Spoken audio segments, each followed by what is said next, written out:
Hi everyone. ಇಷ್ಟು ದಿನ ಹೆಂಗೋ ಸ್ಕೂಲಿಗೆ ರಜೆ ಇದ್ದಿದ್ದರಿಂದ ನಾವು ಲೇಟಾಗಿದೆ ಅಂತ ಇದ್ವಿ. ಇನ್ಮೇಲೆ ಹಾಗಾಗಲ್ಲ, ಬೇಗ ಎದ್ದು ಬ್ರೇಕ್ಫಾಸ್ಟ್ ಮಾಡಿಕೊಡ್ಬೇಕು. ಇವತ್ತು ಬೆಳಗಿನ ತಿಂಡಿಗೆ ನಾನು ಮ್ಯೂಸ್ಲಿ ಮಾಡ್ತಾಯಿದ್ದೀನಿ. ಬರೀ ಮ್ಯೂಸ್ಲಿ ತಿನ್ನೋದಕ್ಕಾಗಲ್ಲ, ಅದಕ್ಕೆ ಅದ್ರ ಜೊತೆಗೆ ಆ್ಯಪಲ್ಲು ಮತ್ತು ಪೊಮಗ್ರನೇಟ್ನ ಹಾಕ್ತಾಯಿದ್ದೀನಿ.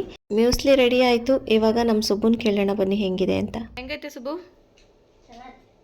ನೈಟ್ ಊಟಕ್ಕೆ ಚಪಾತಿ ಮಾಡಿ ಬೆಂಡೆಕಾಯಿ ಪಲ್ಯ ಮಾಡೋಣ ಅಂತ ಅಂದ್ಕೊಂಡು ಇವಾಗ ಪಲ್ಯಕ್ಕೆಲ್ಲ ರೆಡಿ ಮಾಡ್ಕೊಳ್ಳೋಕ್ಕಿಂತ ಮುಂಚೆ ಚಪಾತಿ ಹಿಟ್ಟನ್ನ ಕಲಸಿಟ್ಬಿಟ್ಟೆ. ಅದಾದಮೇಲೆ ಪಲ್ಯಕ್ಕೆ ಈರುಳ್ಳಿ ಟೊಮೊಟೊನೆಲ್ಲ ಹಚ್ಚಿಟ್ಕೊಂಡೆ.